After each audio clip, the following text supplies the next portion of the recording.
Paano kung buong buhay mo, ikaw ang sumalo kahit walang sumuporta sa'yo? Ikaw ang nagsakripisyo kahit sarili mong pangarap ang unti-unting lumayo. Habang ang iba ay malayang pumili ng buhay na gusto nila, ikaw naman ay natutong mabuhay para sa iba.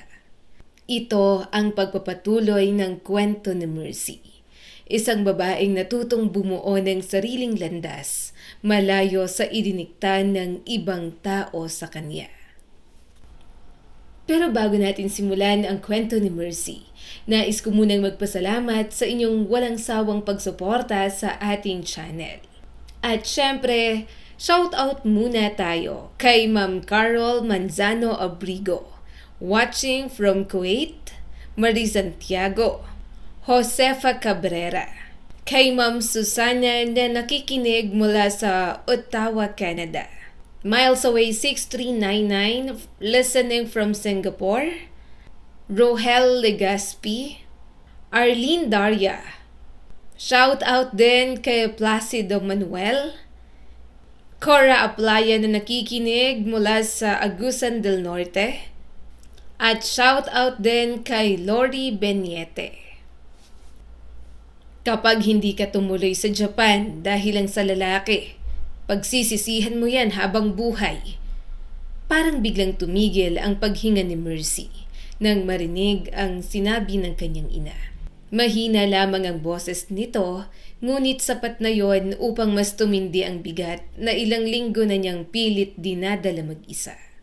Tahimik silang mag-ina sa maliit na kusina ng bahay nila sa probinsya. Kadarating lamang ni Mercy noong nakaraang gabi upang dalawin sandali si Marilu bago mag-asikaso sa pag-alis papunta sa Japan. Sa labas, maingay ang hampas ng alon at paminsan-minsan ang tahol ng aso mula sa kapitbahay. Ngunit sa sandaling yon, ang tanging malinaw kay Mercy ay ang mabilis na tibok ng puso niya. "Inay," mahina niyang tawag habang nakayuko. "Ano ba talaga ang iniisip mo?" tanong ng kanyang ina habang nakatitig sa kanya. "Ilang taon kang naghirap para makarating dyan." Humigpit ang hawak ni Mercy sa tasa ng kape. Hindi siya agad nakasagot dahil kahit siya, hindi na rin sigurado sa sarili niyang iniisip. "Hindi madaling makahanap ng oportunidad sa Japan," dagdag pa ng kanyang ina. "Maraming babae ang nangangarap na makaalis dito. Tapos ikaw gusto mo nalang bitawan. Nag-aasikaso ka na. Ano, babaliwalain mo na lang ba yun?" Unti-unting bumigat ang dibdib ni Mercy. Alam niyang tama ang sinabi ng kanyang ina. Nung una niyang malaman na may pagkakataon siyang makapagtrabaho sa Japan, pakiramdam niya yun na ang pinakamalaking biyayang dumating sa kanyang buhay.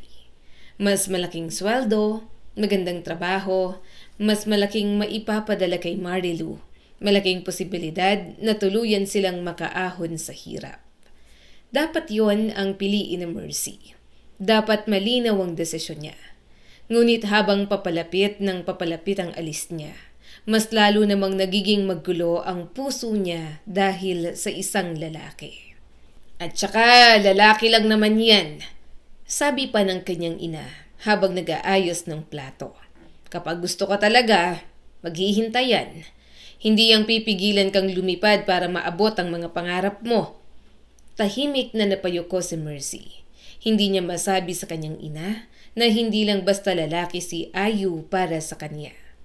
Dahil sa unang pagkakataon sa buong buhay niya, may isang taong nagpaparamdam sa kanya na pwede pala siyang mahalin nang hindi niya kailangang paghirapan muna ang karapatang mahalin. Hindi niya masabi sa ina na siya talaga ang ayaw umalis, na may pangamba pa rin siya dahil ibang bansa yon. Hindi niya alam ang pwedeng mangyari sa kanya, na hindi niya maintindihan kung bakit mabigat sa kanya na umalis. Pero ang dali na manatili dahil kay Ayu. "Pasensya na po pero ito po ang desisyon na gusto kong gawin. Matanda na po ako at gusto ko naman pong gawin ang bagay na gusto ko talaga. Huwag po kayong mag-alala, pag-aaralin ko pa rin si Marilu. Magpapadala po ako ng pera sa inyo ni Itay, pero hayaan niyo na po ako dito. Kung mag-Japan ka, mas malaki ang mapapadala mong pera. Pero itong ginagawa mo, liliit lang ang padala mo. Mahahati kasi magpapamilya ka na. Giit pa ng kanyang inay. Pero yun naman po talaga ang dapat, hindi ba? Inay, may sarili po akong buhay. Hindi po lahat para sa inyo. Masama siyang tiningnan ng kanyang ina. Bastos ka na talaga. Na kapag Maynila ka lang, kakarmahin ka talaga sa ginagawa mo. Sana pala, hindi na kita tinulungan na makapunta nun sa tita Fe mo. Hinayaan na lang kitang maikasal sa anak ng kumpare ng tatay mo. Wala palang magiging pakinabang sa'yo. Napabuntong hininga na lang si Mercy. Lalabas na po muna ako, inay. Magpapahangin lang po ako. Paglabas niya ng bahay, agad niyang naamoy ang alat ng dagat. Malamig ang hangin ng dapit hapon habang naglalakad siya sa makitid na daan papunta sa waiting shed malapit sa kalsada. At gaya ng halos araw-araw nang nangyayari kapag umuwi siya sa probinsya nitong mga nakaraang linggo, naroon si Ayu. Nakasandal ito sa motorsiklo habang tahimik na nakatingin sa kalsada. Pagkakita sa kanya, bahagya itong ngumiti. Kanina pa kitang hinihintay. Kaya nga pinilit kong lumabas. Pasensya na natagalan, nagtalo na naman kami ng inay. Minsan, akala ni Mercy, kakampi niya ang inay. Pero na-realize niya na katulad lang din ito ng tatay niya. Naniniwala na minsan wala na rin mararating ang isang babae. Kasi kung naniniwala ito, sa sarili pa lang, nagawa na rin ito yon. Ang ayaw niya sa kanyang inay, pabago-bago ng isip. Minsan sumusuporta, minsan hindi. Balimbing palagi sa kung sino ang kaharap. Kaya minsan parang ayaw na lang makinig ni Mercy. Parang sa bandang huli, iiwan din siya sa ere ng kanyang inay. May inabot na maliit na paper bag si Ayu. Kumain ka muna. Nagdala ko ng pagkain para sa'yo. Parang may maliit na init agad na bumalot sa dibdib ni Mercy. Simple lang naman ang ginagawa ni Ayu. Ngunit hindi siya sanay na may taong nag-aalala kung nakakain na ba siya. Hindi siya sanay na may taong nakakapansin kapag pagod siya. Ay hindi naman kailangan. Kailangan, putol ni Ayu habang matamang nakatingin sa kanya. Hindi ka marunong magpahinga. Saka alam kong kapag umuwi ka dyan sa inyo, hindi pahingang nagagawa mo. Stress ka lang palagi sa mga sinasabi ng mga magulang mo. Napatawa siya ng mahina. Kahit mabigat pa rin ang dibdib niya. Alam na alam talaga nito ang kanyang nararamdaman. Parang mas kilala pa siya ni Ayu kaysa sa mga magulang niyang ilang taon siyang nakasama. Hindi katulad ng ibang lalaki sa buhay niya si Ayu. Hindi ito katulad ng ama niyang palaging galit o lasing. Hindi rin ito katulad ng ibang lalaking mahilig magyabang at magsalita ng malakas. Kapag si Ayu, parang hindi siya kailangang maging ibang tao kapag kasama niya ito. Kailan ang alis mo? Tanong ni Ayu matapos ang matagal na katahimikan. Bahagya siyang napangiti. Wala pa. Nag-aasikaso pa lang. Napakagatlabi si Mercy. Hindi niya pa sinasabi rito ang desisyon niya. Magulo pa rin ang kanyang isipan. Maya-maya'y umupo si Ayu sa malaking bato malapit sa dalampasigan. Mercy, masaya ka ba na aalis ka? Hindi ko alam. Hindi ako sigurado. Lahat ng ginawa ko noon pa man, hindi na ako sigurado. Nasanay ako na gawin ang mga desisyon ko, pero nauuwi palagi sa pagkabigo. Kaya minsan, parang nakakatakot na lang talaga. Dahan-dahan siyang napaupo habang nakayuko. Noong bata siya, parang madali lang malaman kung ano ang dapat niyang gawin. Magtrabaho, magsakripisyo at magtiis. Laging para sa pamilya. Laging para sa iba. Pero ngayon na may isang taong nagtatanong kung ano ba talaga ang gusto niya, hindi niya alam ang sagot. Takot lang siguro ako, mahina niyang sabi. Na baka nagsasayang ako ng opportunity at baka tama sila na sa huli, lalaki rin palang pipiliin ko. Biglang kumirot ang dibdib niya matapos sabihin yun ng malakas. Dahil yon ang bagay na matagal niyang iniiwasang isipin. Na baka sa huli, Naging katulad din si Mercy ng mga babaeng sinasabihan ng ama niya noon na hanggang pag-aasawa lang. Ngunit matapos ang ilang sandali, mahina siyang sinagot ni Ayu. Hindi ka ba pwedeng pumili dahil gusto mo? Yung hindi mo iisipin ang sasabihin ng kahit na sino. Napatingin siya rito. Hindi naman lahat ng desisyon tungkol sa pagsuko. Minsan may mga bagay lang talagang mas mahalaga sa akala mo. Tama ngayon para sa'yo.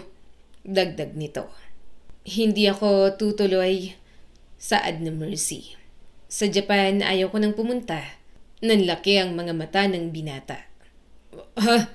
Sigurado ka? Oo. Hindi naman ako masaya sa desisyong yon. Na-realize ko na hindi para sa akin yon. Kasi kumikilos na naman ako para sa iba. Kumikilos ako para sa kanila hanggang sa mabilanggo na naman ako sa mga gusto nila para sa akin. Pero gusto kong si Marilu na lang ang intindihin ko at na-realize ko na hindi naman kailangan mag-abroad. Ngayon, gusto ko nang maging selfish. Gusto ko nang maging totoo sa sarili ko at piliin ang gusto ko, Ayu. Mananatili na lang ako rito kasama mo. Napangiti ito at niyakap siya. Salamat, Mercy. Hindi ka magsisisi. Pinapangako ko sa'yo na magtutulungan tayong dalawa. Maaasahan mo ako sa lahat. Hindi niya alam kung tama ba yon. Hindi niya alam kung pagsisisihan ba niya yon habang buhay. Ngunit sa unang pagkakataon, may desisyon siyang ginawa dahil gusto niya. Dahil sa naging desisyon ni Mercy, hindi na nila pinatagal. Nagpakasal na sila ni Ayu. Sobrang simple lang ng kanilang naging kasal. Iilang kamag-anak lamang ang naroon kasama ang ilang malalapit na kakilala nila sa trabaho. Simple lang ang lahat. Ngunit habang nakatayo si Mercy sa harap ng altar, habang magkahawak ang kamay nila ni Ayu, pakiramdam niya ay parang napakalayo na niya sa dating buhay na kinalakihan niya. Noong bata siya, hindi niya pinangarap ang kasal. Wala siyang panahon para mangarap tungkol sa pag-ibig.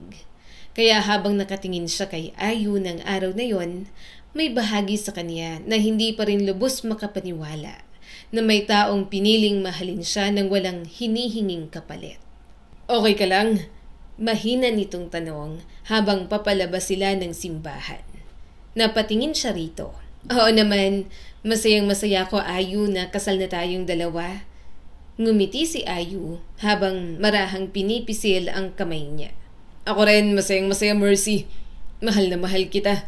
Nakakalungkot lang na wala sina Inay at Itay sa kasal natin. Hindi nila matanggap na mas pinili kong magpakasal sa'yo kaysa sa pumuntang Japan. Nakakahiya sa pamilya mo. Iniisip siguro nila na masama akong anak, kaya walang dumalong magulang para sa akin. Umiling ang kanyang asawa. Huwag mong alalahanin yan. Hindi pa man kita napapakilala noon, madalas na kitang ikwento. Alam nila ang naging buhay mo. Masaya nga sila para sa ating dalawa. Nagpapasalamat din sila kasi hindi ka tumuloy ng Japan. Kasi kung tumuloy ka, kawawa naman ang gwapo nilang anak. Mahinang tumawa si Mercy.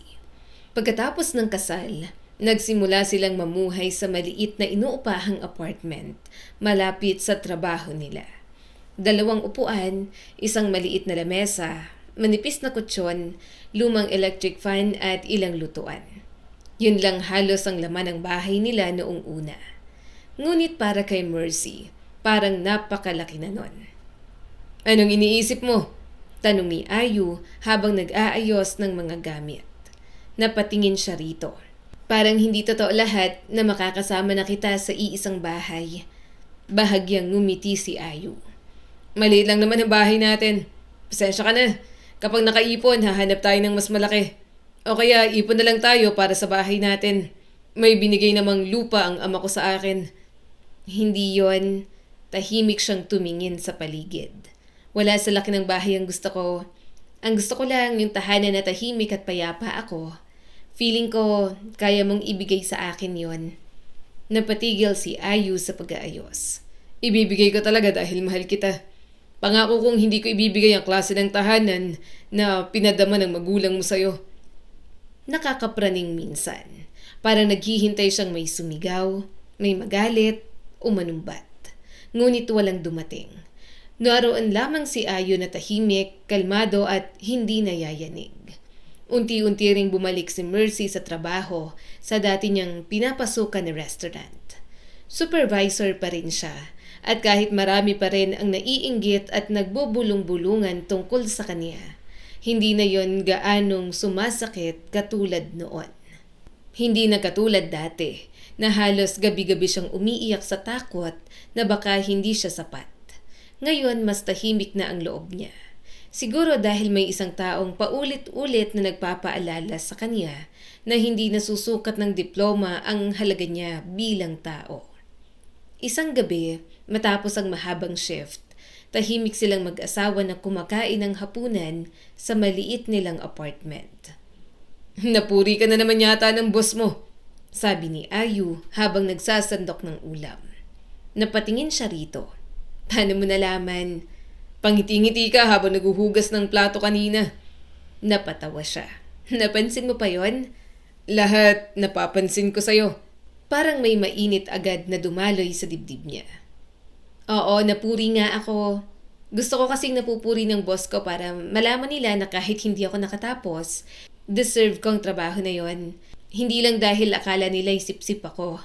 "Alam mo," dagdag ni Ayu habang nakatingin sa kanya, "ang galing mo talaga. Sa trabaho, sa buhay, hindi lahat kayang gawin ang mga ginagawa mo. Ang swerte ko sa'yo. Mabuti na lang at napikot kita." Mahina siyang tumawa at naglalambing na yumakap sa asawa. "Ang hilig mo talagang mambola. Alam na alam mo kung paano ko kunin sa mga ganyan mo." Kapag ibang tao kasi ang nagsasabi ng maganda tungkol sa kanya, madalas hindi siya naniniwala.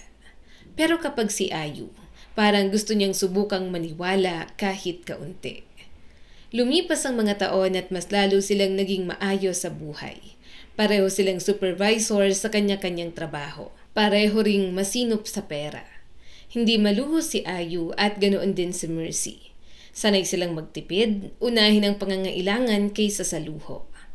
Hanggang sa isang araw, habang nagbibilang sila ng ipon sa ibabaw ng lamesa, biglang nagsalita si Ayu. "Alam mo, kaya na natin siguro magnegosyo." Nanlaki agad ang mga mata ni Mercy. "Talaga?" Oo." Ngumiti ito sa kanya pagkatapos tingnan ang kanilang savings. "Hindi naman kailangan malaki agad." "Natatakot ako," mahina niyang pag-amin. "Paano kapag nalugi?" Di babangon ulit. Parte ng negosyo yun, mahal. Hindi may iwasan. Alam kong marunong ka sa negosyo kaya ikaw ang humawak. Ako magtatrabaho pa rin para sakaling hindi mag-boom, hindi tayo sobrang mawawalan. Huwag ka mag-alala. Kaya natin yan. Ako ang bahala. Saka maganda na meron tayong negosyo. Parang mas madali tayong makakaipon para sa ipapatayo nating bahay." Napatingin siya kay Ayu. Napakadali nitong sabihin yon. Parang hindi ito takot sa buhay kasama siya. At siguro, dahil ganun si Ayu, unti-unti ring natututo si Mercy na huwag matakot sa mga darating na problema. Nagsimula sila sa maliit. Simpleng negosyo lamang. Ngunit dahil masipag sila pareho at maingat sa pera, unti-unti rin yung lumago. Kalaunan, si Mercy na mismo ang nag-focus sa negosyo, habang si Ayu ay nagpatuloy sa trabaho bilang supervisor sa pinagtatrabahuhan nito. At kahit mas naging maayos ng buhay nila, hindi kailanman nawala sa isip ni Mercy ang pamilya niya sa probinsya, lalo na si Marilu. Noong panahong yon, nasa kolehiyo na si Marilu, at si Mercy pa rin halos ang sumasagot sa lahat ng kailangan nito. Tuition fee, boarding house, allowance at projects. "Ate, ang laki ng pinadala mo sa akin nung nakaraan," saad ni Marilu nang minsan itong bumisita sa bahay nilang mag-asawa. Napangiti si Mercy. "Okay lang yan. Mag-aral ka lang ng mabuti. Saka huwag mong alalahanin. Samantalahin mo habang wala pa kaming inaalaga ang anak ni Ayu." Sa bawat perang ipinapadala niya kay Marilu, parang may maliit na bahagi sa kanya na pilit inililigtas ang dati niyang sarili. Yung batang si Mercy na hindi pinayagang mangarap ng buo. Yung batang si Mercy na kinailangang tumigil sa pag-aaral para mabuhay ang pamilya. Ayaw niyang maranasan yon ni Marilu. Kahit siya pa ang mapagod, kahit siya pa ang sumalo. "Hindi ko pwedeng iasa habang buhay sa iyo lahat. Ate Mercy, nag-working student na ako. Okay lang ako. Ayoko na kasing puro ikaw na lang palagi. Umawang ang bibig niya. Marilu naman, ngumiti ang kanyang kapatid. May trabaho ako sa maliit na eatery. Malapit lang yun sa school. Naguhugas lang naman ako ng mga plato at tumutulong magsara. Alam niya ang pakiramdam na nag-aaral habang nagtatrabaho. Mahirap yon. Kaya nga gusto niyang tulungan si Marilu. Gayunpaman, mukhang hindi rin naman magpapaawat ang kanyang kapatid. Ano ang sabi? Tanong ni Ayu habang nagtitimpla ng kape kinaumagahan. Gusto raw magtrabaho habang nag-aaral. Sabi ko nga iwag na. Mahihirapan siya ron. Hindi rin naman kailangan magtrabaho. Nag-aabot naman ako ng mga panggastos niya. Hayaan mo na ang kapatid mo para matuto. Lalapit din naman sa'yo yan kapag hindi na talaga kaya. Mukhang determinado ang kapatid mo na kumilos para sa sarili niya. Sabi ni Ayu sa kanya. Napabuntong hininga na lang si Mercy. Siguro tama ang asawa niya. Baka kailangan niyang hayaan ng kapatid para matuto. Sa tuloy-tuloy na pagbabago ng buhay ni Mercy, isang tao ang magbabalik. Ate, gusto raw makipagkita ni Ate Melody sa atin, saad ni Marilu sa kanya. Tahimik siyang napayuko. Bakit ngayon lang siya nagparamdam? Hindi niya alam.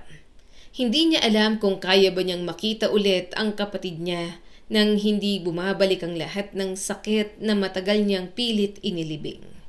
Dahil noong umalis si Melody noon, pakiramdam ni Mercy, hindi lang ito basta tumigil sa pag-aaral. Parang sinayang nito lahat ng sakripisyo niya. Lahat ng pagod, lahat ng pagkakataong pinili niyang magtrabaho kaysa mangarap para sa sarili niya. Ate Mercy, muling tawag ni Marilu habang maingat na nakatingin sa kanya. Baka gusto lang talaga niya na mag-sorry? Napabuntong hininga siya. Hindi naman ganun kadali yon. Basta na lang siyang naglayas, malaki pa rin ang hinanakit ko sa kanya. Matatanda na tayo ate, pakinggan mo na lang din.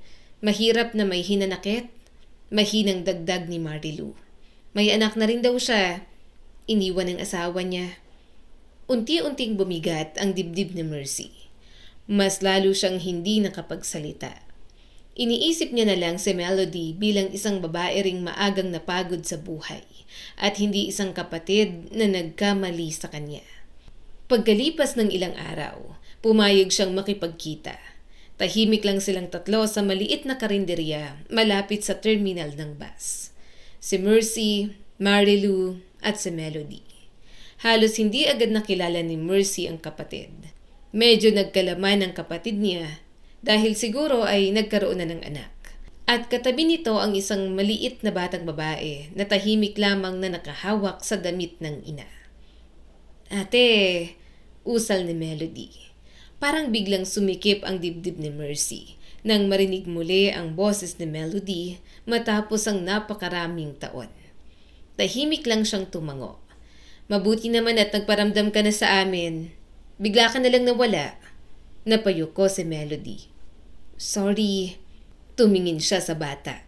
Ang laki na ng anak mo. Napangiti ng bahagya si Melody. Siya si Nina. Nina, sila ang mga kapatid ko. Mga tita mo, Tita Mercy, Tita Marilu. Tahimik na nagtago ang bata sa likod ng ina nito.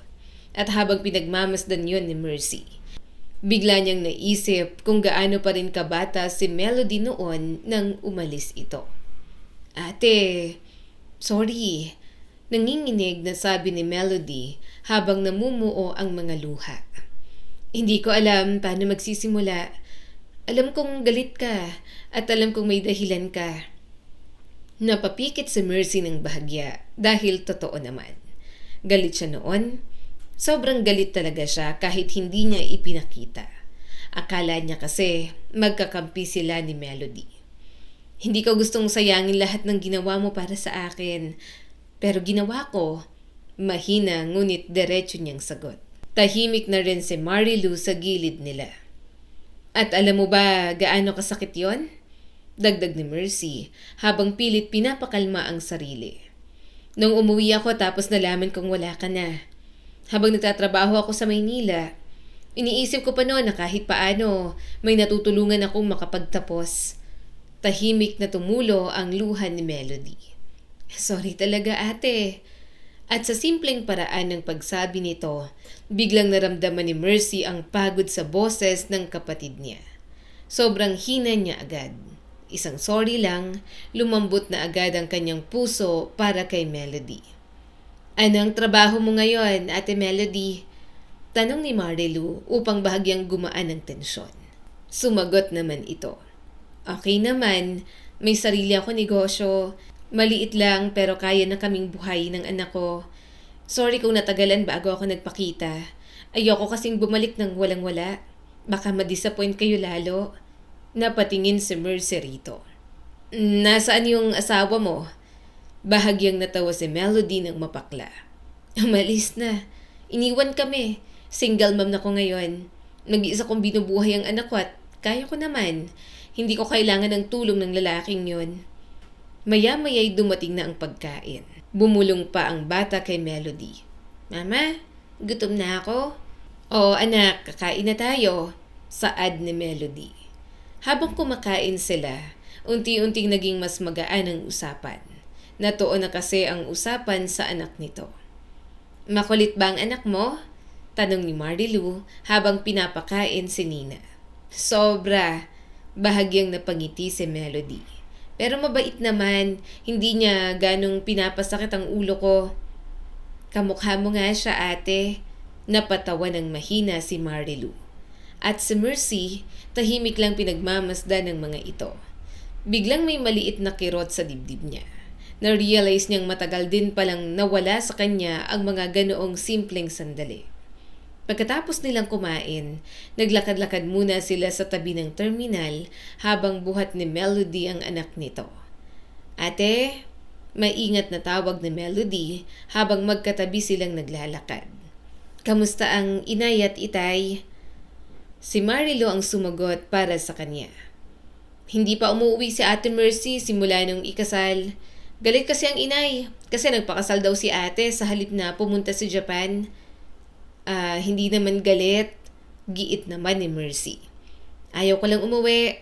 Kapag umuwi kasi ako, parang lagi nalang pinaparamdam sa akin na may utang na loob akong dapat bayaran sa kanila. Kesyo ginawa niya raw ng paraan para makapag-aral ako kahit high school. Na pinigilan niya raw ang itay na maikasal ako. Hindi nga ako nakapagtapos sa pag-aaral. Kasi pinasa niya ako kay Tita Fe na sobra akong pinagtrabaho ron. Hindi niya alam kung anong dinanas ko ron. Pwedeng alam niya rin naman pero wala siyang ginawa. Napabuntong hininga si Melody. Ganun naman talaga sila. Naiinis ako kay itay pero naiinis din ako kay inay. Kasi minsan pakiramdam ko pinaplastic niya tayo kahit mga anak niya tayo. Siguro hindi mo napansin nung una pero ako pansin na pansin ko yon. Bahagyang nalungkot si Mercy.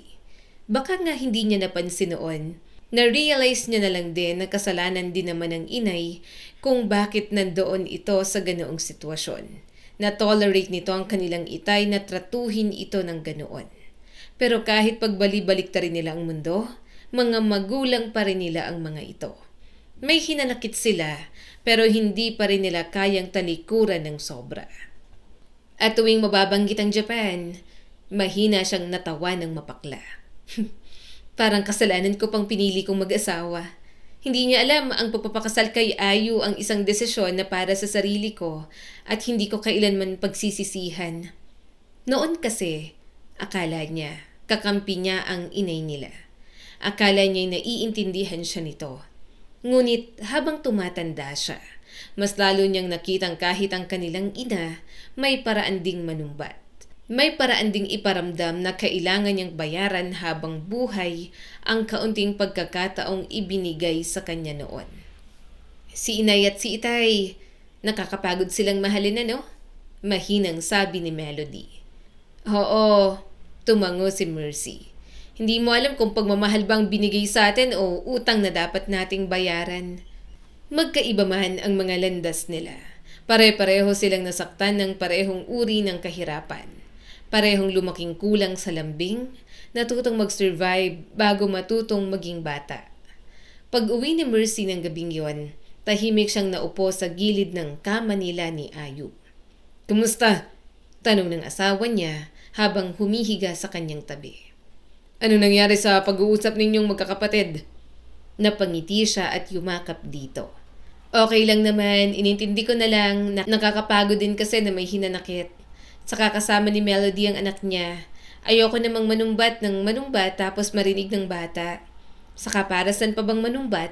Nangyari nang nangyari." Nag-iyakan ba kayo?" Bahagya siyang natawa. "Kaunti. Naiinis ako sa ginawa ni Melody dati. Pero magaan ang loob ko na makitang okay siya at lumalaban sa buhay para sa sarili niya at sa anak niya. Mas napag-usapan din lang namin ang mga realization namin ngayong matatanda na kami. Saka madali naman ako magpatawad. Alam mo naman, sina Melody at Marilo ang kahinaan ko." Hinalikan nito ang kanyang sentido. "Nung pinakasalan kita, alam kong maraming sugat na iniwan ng pamilya mo. Sana ngayong tayo ang magkasama at bubuo na ng pamilya. Sana maghilom na yan para naman mas maging masaya tayo." Napangiti na lang ulit si Mercy. Yun din naman ang gusto niya. Hindi sila sigurado sa haharapin nila. Pero kailangan niyang matuto kasi yon ang pinili niya. Tahimik na hinawakan ni Ayu ang kanyang kamay. Halatang proud at masaya ang kanyang asawa para sa kanya. At si Mercy, ganon din ang nararamdaman kahit papaano. Nawala ang bigat na matagal niyang binuhat sa kanyang puso. "May pera ka ba dyan kahit 2,000 lang?"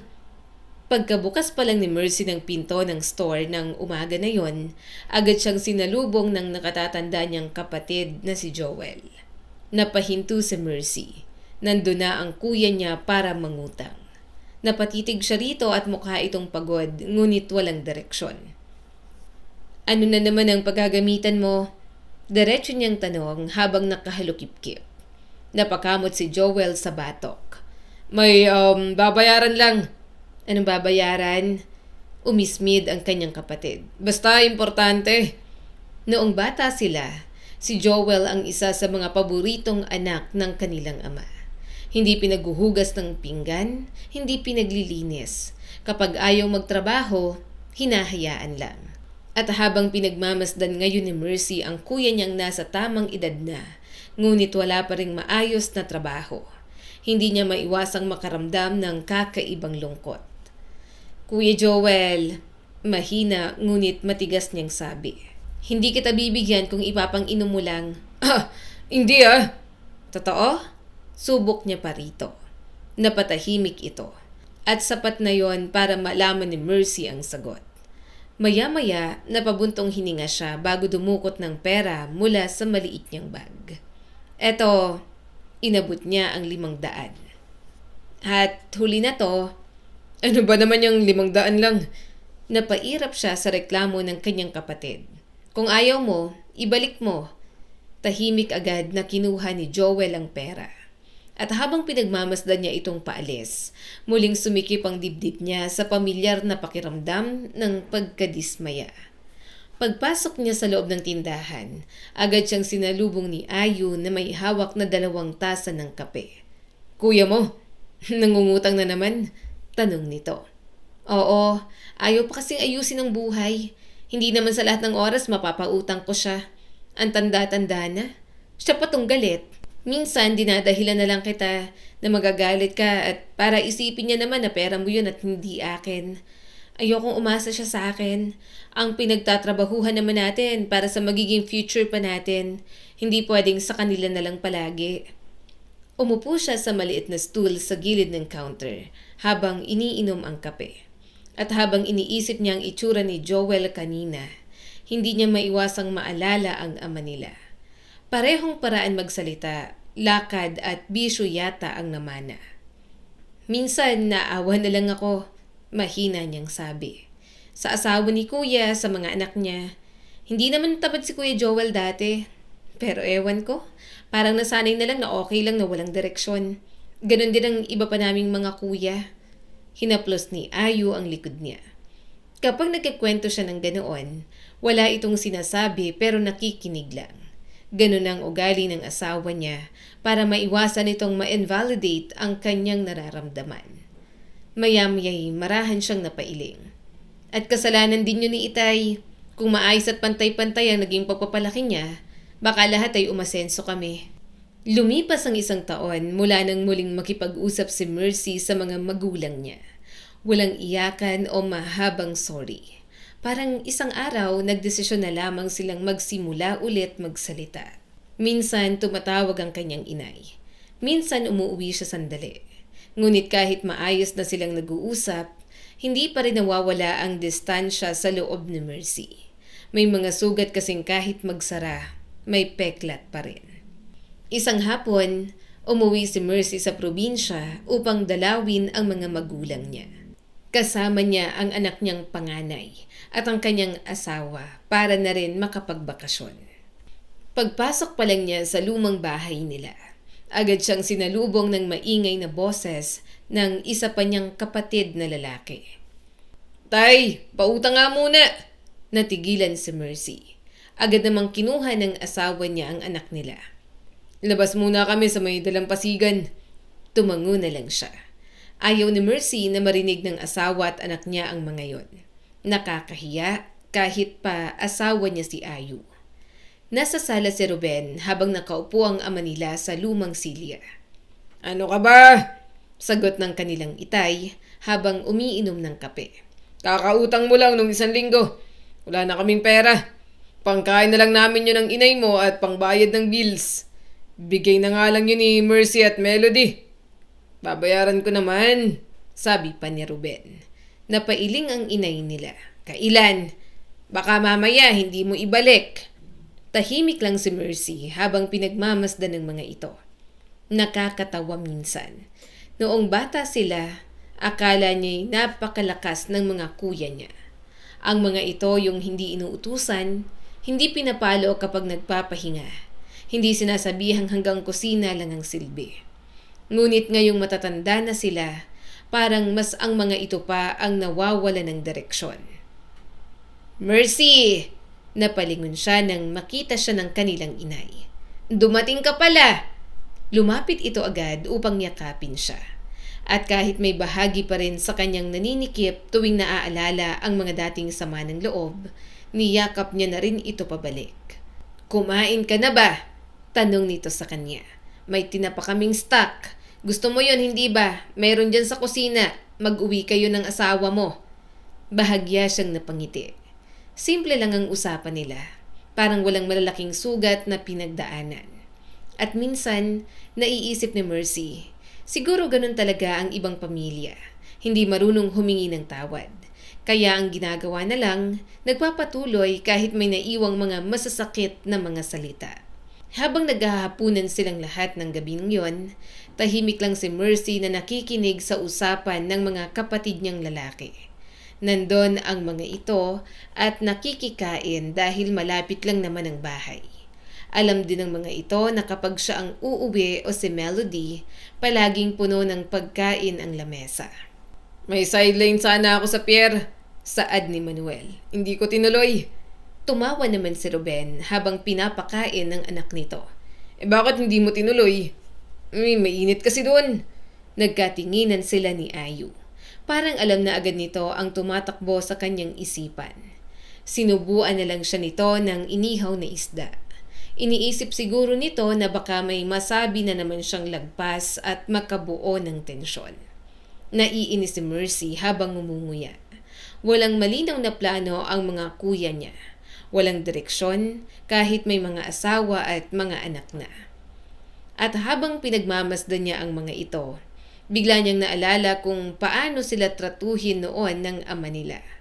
Kapag sila ni Melody at Marilu ang pagod, sasabihan silang normal lang yon dahil babae sila. Ngunit kapag ang mga lalaki niyang kapatid ang napagod kahit kaunti, agad na pinagpapahinga.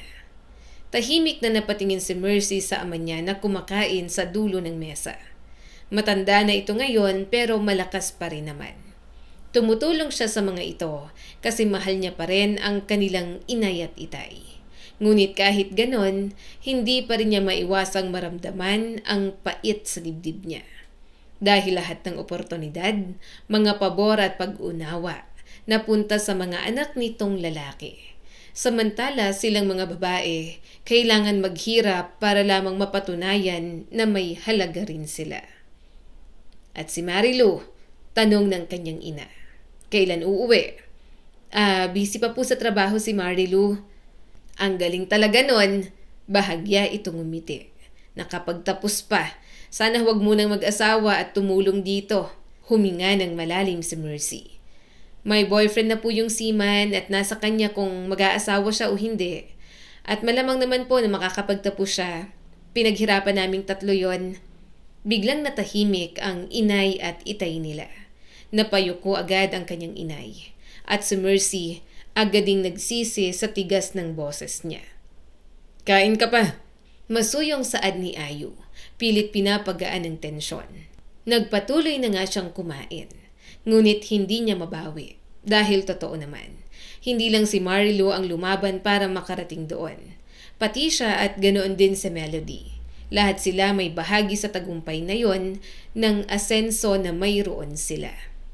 Halos umalingaw-ngaw ang malakas na boses ni Joel sa buong bakuran habang nagtatawanan ang mga lalaki sa paligid ng mesa. Napahinto si Mercy sa pag-aayos ng plato nang mapatingin siya sa mga kapatid niyang lalaki.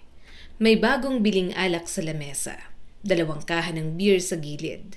May ilang tambay na kapitbahay na kanina pa nakikitawa at nakikitagay kahit wala namang ambag. Sa isang sulok ng bakuran, tahimik lamang na nakaupo ang mga asawa ng mga kapatid niya habang nagbabantay ng kani-kanilang anak. Mabigat agad ang pakiramdam ni Mercy. Kagagaling lang kasi ng mga kuya niya sa ilang araw na trabaho sa construction at pangingisda. At gaya ng palaging nangyayari tuwing may hawak na pera ang mga ito, para bang kailangang ubusin agad yon bago pa man sumikat ang susunod na araw. Kuya, dahan-dahan lang sana sa gastos. Mahinahong sabi ni Mercy habang lumalapit sa mesa. Dapat hindi na kayo masyadong magastos sa mga bisyo. May mga anak na kayo. Ano ka ba, Mercy? May matitira pa naman. Huwag kang ang OA. Malakas na sagot ni Ruben habang nakangisi. Pinaghirapan naman namin to. Kaya okay lang na gumastos kami sa ganito. Tama, singit ni Joel habang nakataas ang bote ng beer. Minsan lang sumaya. Napailing na lang si Mercy. Kapag may pera, parang kailangang ipakita agad sa lahat. Parang kailangang magmukhang mayaman kahit isang gabi lang. At pagkatapos nun, sunod-sunod na naman ang utang. Sunod-sunod na naman ang panghihiram. Sunod-sunod na naman ang problema. Mercy! Napalingon siya nang tawagin ng isa sa mga hipag niya. Bakit? Pwede pakibantayan muna si Bunso? Magtitimpla lang ako ng gatas. Ngumiti siya ng bahagya bago kinuha ang bata. At habang kandong ang pamangkin, muli siyang napatingin sa mga kapatid niyang lalaki na maingay na nagtatawanan. Bigla niyang naalala ang ama nila. Parehong-pareho ng ugali. At natatakot na siya na danasin ng mga pamangkin nila ang buhay na mayroon sila noon. Kain ka muna, mahinang sabi ni Ayu habang inilalapag ang plato sa tabi niya. Napatingin siya rito. Ayaw mo sumama dun sa inuman? Bahagyang ngumiti si Ayu. Alam mong hindi ako pala inom. Sa lahat ng taon nilang magkasama, yon ang isa sa mga bagay na ipinagpapasalamat ni Mercy. Walang bisyo si Ayu. Kung may bisyo ito, ang pagiging malambing lang sa kanya. Walang kupas at kahit ilang taon na, ganun pa rin ito ka-sweet sa kanya. Magkano naman kayang uutangin ng mga yan next week? Bulong ni Marilu habang umuupo rin sa tabi nila. Napabuntong hininga si Mercy. Huwag ka na magsalita, baka marinig ka pa nila. Umismid ang kapatid niya. Totoo naman eh. Ate, naawa na lang talaga ako sa mga pamangkin natin. Naawa rin ako sa mga asawa nila. Nagtitiis sa mga kuya nating walang pangarap at mabisyo. Napatingin ulit siya sa asawa ng mga kuya niya. Parang sanay na sanay nang maghintay kung kailan mauubos ulit ang pera. Naawa si Mercy lalo na sa mga bata. Hindi man lang gumawa ng paraan ang mga kuya niya para putulin ang cycle sa buhay ng mga ito. Pag-uwi nila sa bahay mula sa mahabang bakasyon, agad niyang inayos ang natutulog nilang mga anak bago na upo sa maliit na lamesa. Maya-maya, inilabas niya ang notebook niyang puno ng mga nililista niya para sa budget ng kanilang pamilya. Napailing si Ayu habang pinapanood siya. Magbabudget ka pa talaga ngayon? Bukas na yan, matulog na tayo. Mamaya na, hindi pa ako inaantok. Dalawa ng anak natin kaya dapat mas maingat tayo sa paggastos. Tahimik na naupo si Ayu sa tabi niya. At si Mercy, nagsimula na namang magsulat. Emergency fund, savings, school fund, pang-retirement nating dalawa. Natawa si Ayu at yumakap na lang sa kanya mula sa tagiliran. Ang sinop mo talaga sa pera. Mas okay nang handa tayo, mahal. Ayokong mahirapan tayo o ang mga anak natin sa atin. Ang mga yan, darating ang araw na may kanya-kanya ng buhay. Kaya habang bata pa, gawin na natin ang lahat para sa kanila. Maliit lang ang bawat laan niyang budget. Ngunit para kay Mercy, mas mabuti ng maliit kaysa wala. Maiipon naman yon kalaunan. Noong bata siya, walang naghanda para sa kinabukasan nila. Walang emergency fund o ipon. Kapag may pera, ubus agad. Kapag may problema, sakalang matatakot. Ayaw niyang lumaki ang mga anak nila ni Ayu sa ganoong klase ng takot. Nang sumunod na taon, muli siyang nagbakasyon sa probinsya. Kompleto ulit sila, lalo na at balak nang magpakasal ni Marilu sa asawa nitong Seaman. Kaya lang, kapag nandoon talaga, ang dami-dami niyang naririnig. Si Mang Delphine, binilahan raw ng tricycle ng anak niya. Tahimik lang si Mercy habang nagsasalin ng kape sa tasa. Nagkatinginan silang mag-asawa. Alam nila ni Ayu na nagsisimula na naman ang kanyang ama. Malaki yata talaga ang kinikita ng anak nun sa abroad. Dagdag pa nito habang nakaupo sa lumang silya. Mabuti pa sila. Nakapagbalik na sa mga magulang. Tahimik lang si Mercy. Sanay na siya sa mga ganoong salita. Tuwing may makikita o maririnig ang ama niya tungkol sa ibang pamilya, palagi nitong ikinukumpara ang buhay nila. Kesyo si ganito, may bagong bahay. Kesyo si ganito, may anak na engineer. Kesyo si ganito, may monthly allowance na pinapadala. At sa bawat kwento nito, palaging may kasamang mabigat na buntong hininga na parang may kulang sa naging buhay nila. Abay, si Roman nga, muling sabi ng ama niya habang sumisimsim ng kape. Pinagawan pa raw ng 2 palapag na bahay. Naramdaman ni Mercy ang bahagyang paninigas ng balikat niya. Hinaplos na lang ni Ayu ang kanyang likod. Kaya pinilit niyang huwag na lang munang sumagot. Ayaw niya ng argumento ng maaga pa lang. Ayaw na rin niyang ma-stress. Okay ka lang? Tanong ng kanyang asawa nang makalabas sila para magpahangin. Nasa dalampasigan naman ang mga bata at naglalaro ng mga paa sa tubig. Oo, okay lang. Kaya lang, nakakainis talaga minsan ng Itay. Tuwing nagsasalita si Itay ng ganon, parang wala siyang alaala sa mga naging dahilan kung bakit naging ganito ang buhay namin. Parang nakalimutan niya na mas pinili niyang magsabong kaysa mag-ipon noon. Mas pinili ang yabang kaysa paghahanda. Mas pinili ang mga kuya namin habang paulit-ulit sinasabihang hanggang kusina lang kaming mga babae. Inayos ni Ayu ang kanyang buhok. Masama pa rin ang loob mo sa kanila. Napayuko si Mercy. Hindi naman mawawala ang sama ng loob ko sa kanila.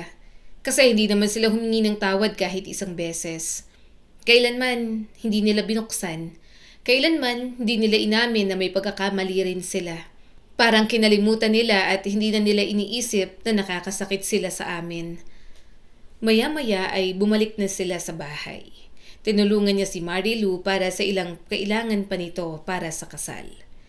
Nang makauwi, doon pa lang nakapagpahinga si Mercy. Lolo, tingnan mo ang drawing ko. Napatingin si Mercy nang lumapit ang panganay niyang anak, dala ang papel. Agad lumambot ang mukha ng kanyang Itay. Ang ganda. Tahimik na pinanood yun ni Mercy. At kahit paano, gumaan ng bahagya ang dibdib niya. Mabait naman ang ama niya sa mga apo nito. Mas malambot na rin kaysa noong mga bata pa sila. Ngunit minsan, mas masakit yung makita. Dahil ibig sabihin, kaya naman pala nitong maging mabuting ama. Hindi lang nila naranasan noon. Pagkatapos ng almusal, lumabas si Mercy upang magsampay ng mga damit sa likod ng bahay. Tahimik siyang nagkukusot ng bimpo nang sumunod ang kanyang inay. "Huwag mo na masyadong dibdibin ang tatay mo." Hindi siya agad sumagot. Sanay na siya sa balimbing na ugali ng kanyang ina. Minsan hindi niya alam kung dapat ba siyang maniwala rito o hindi. Matanda na kasi, mabilis na mag-isip ng kung ano-ano, dagdag pa ng kanyang ina. Tahimik siyang nagpatuloy sa pagsasampay. At habang pinipiga niya ang basang damit, unti-unting bumibigat ulit ang pakiramdam ni Mercy. Matanda na nga ang kanilang ama. Mas iritable, reklamador, at madaling mainggit sa buhay ng ibang tao. Kaya madalas, hinahayaan na lang nila. Dahil ayaw niyang magaya ang mga anak niya sa kanya. Nangako si Mercy sa sarili na susuportahan sa pag-aaral ang mga bata, kahit na ano ang mangyari. Hindi siya magiging katulad ng kanyang mga magulang na minaliit at pinagkait sa kanya na makapag-aral. "Anak, ilang beses ko bang sinabi na tapusin mo muna ang pagsusulat bago ka maglaro?" Tanong ni Mercy isang araw. Napahinto agad ang panganay niyang anak sa pagtakbo palabas ng sala. Tahimik na napatingin ang bata kay Mercy, habang hawak pa ang lapis at makukulay na notebook. Nasa gilid naman ng mesa ang bunso niyang anak na si Mark, na kasalukuyang inuulit ang alphabet na itinuro niya kanina. Ngumuso si Ayana. "Ayoko na po, Mama." Huminga ng malalim si Mercy. Pagod siya galing sa tindahan. Masakit ang likod niya dahil maghapon siyang nakatayo. Ngunit kahit ganon, hindi niya kayang pabayaan ang pag-aaral ng mga anak niya. "Kaya mo pa. Kaunti pa lang ang nagagawa mo." Umupo siya sa tabi ng anak at itinuro ang notebook nito. "Saka tatapusin mo pa ang iba mong assignments. Gusto mo bang pagalitan ka ng teacher mo?" "Mama naman eh." "Anak," ungot niya rin kay Ayana. "Sige na, tapusin mo na tong mga gawain mo." Walang ibang nagawa si Ayana kundi bumalik sa pag-aaral. "Alam mo, mag-aral ka hanggang may nagpapaaral. Hindi niyo pa alam ang pakiramdam na gusto niyong mag-aral pero walang oras, walang suporta at walang pera. Huwag kayong mag-aksaya ng panahon." Habang bata pa lang ang mga anak niya, gusto niyang maibigay agad ang lahat ng hindi niya naranasan noon. "Mama, tama po ba ito?" Napatingin siya sa isinulat ni Ayana. Bahagya siyang napangiti. "Oo, very good." Unti-unting lumiwanag ang mukha ng bata. At sa simpleng reaksyon na yon, may kung anong mainit na dumadaloy sa dibdib ni Mercy. Dahil para sa kanya, hindi lang simpleng pag-aaral yon. Parang maliit na proteksyon din yon laban sa mundong minsang naging napakahirap para sa kanya. Kinagabihan habang naghahapunan sila kasama si Ayu. Abala pa rin si Mercy sa pagtuturo sa bunso nilang si Mark ng mga numero. 1, 2, 3. 3, saad ni Mark. Napabuntong hininga siya. "Hindi anak, 3. 3. Napatawa ng mahina si Ayu habang kumakain. "Mercy, 3 taon pa lang anak natin. Baka pwede mo munang hayaan maging bata." Napalingon siya sa kanyang asawa. "Kailangan matuto habang maaga." Tipid na ngumiti si Ayu. "Matututo naman yan. Hayaan mo lang na paunti-unti." Tuwing iniisip ni Mercy ang mga anak, kasunod agad noon ang mga alaala ng sarili niyang kabataan. "Ayoko maranasan nila yung naranasan ko," mahina niyang sabi habang nakatingin sa mga anak nila. Lumambot agad ang mukha ni Ayu. "Alam ko naman yon. Ayaw ko rin pero hinay-hinay lang. Bata pang mga yan." Pero hindi si Mercy ang tipo ng ina na maghihinay-hinay lang. Basta sa alam niyang ikagagaling ng kanyang anak, gagawin niya lahat. Kapag kailangan siya ng mga anak niya sa school, pumupunta siya kaagad. Pinapakita niya ang suportang kaya niyang ibigay bilang isang ina. "Mama, may nutrition day po sa school. Need daw po namin ng ganitong costume," saad ni Ayana at ipinakita ang example na gagawing headdress. "May performance po kasi kami sa school, Ma. Saka kailangan daw po magdala ng healthy foods." Napatingin si Mercy doon. "Ako nang bahala dito, anak. Ako nang gagawa. Sige at mag-isip ako ng dadalhin sa school ninyo bukas. Magbihis ka muna at kumain ng merienda. Pagkatapos noon, mag-aral ka na ng mabuti. Tumango agad si Ayana. Apo, Mama. Tumayo na siya at kinuha ang mga gagamitin para gawin ang kailangan ng panganay niya sa school. Napatingin siya kay Mark na mukhang nawala na sa concentration sa pagsusulat. Nakita niya itong naglalaro na ng maliit nitong bola. Anak, hindi pwedeng hindi tapusin yan. Paalala ni Mercy sa bunso. Kailangan puno yung papel mo ng pangalan mo para matutunan mo kung paano isulat ang pangalan mo. Umungot naman si Mark. Mama, tamad na ako. Marunong na ako eh. Anak, hindi pwedeng maging tamad sa pagsusulat. Kailangan mong tapusin yan, Mark. Sige na, mapapagalitan ka ng teacher mo kapag hindi mo natapos yan. Paalala niya pa rito. Ngumuso ang kanyang bunso. Mama, gusto ko na po maglaro. Inilapag ni Mercy sa lamesa ang mga gagamitin. Anak, sige na. Hindi ka pa pamilyar sa pangalan mo. Hindi ka masasanay kung palagi ka nalang titigil. Kailangan araw-araw mo ginagawa at tinatapos para mas matuto ka pa. Kapag natapos mo yan, promise, hahayaan kita maglaro. Walang nagawa si Mark kundi magpatuloy sa pagsusulat. Napabuntong hininga na lang siya. Medyo mahina ang bunso niyang umintindi. Kaya mas tinutulak niya itong magpursige sa pag-aaral. Nagsimula na si Mercy gumawa ng kailangan ni Ayana sa school. May mga tauhan naman siya sa store at mapagkakatiwalaan. Dadaan na lang siya mamayang gabi. Kailangan niya munang tapusin ang kailangan ng mga anak niya. Mahal, sambit ni Mercy nang tumawag siya sa kanyang asawa. May request sana ako bago ka umuwi. Ano yon? Sagot ni Ayu. Napangiti siya sa lambing ng boses ng kanyang mister. Dumaan ka naman ng supermarket, bumili ka ng talong at puso ng saging. Bala ko kasing gumawa ng patty gamit yon. May program sa school bukas para sa Nutrition Month ng mga bata. Kailangan magdala ng pagkain so kailangan kong magluto. Sige, dadaan ako. May gusto ka pa bang ipabili?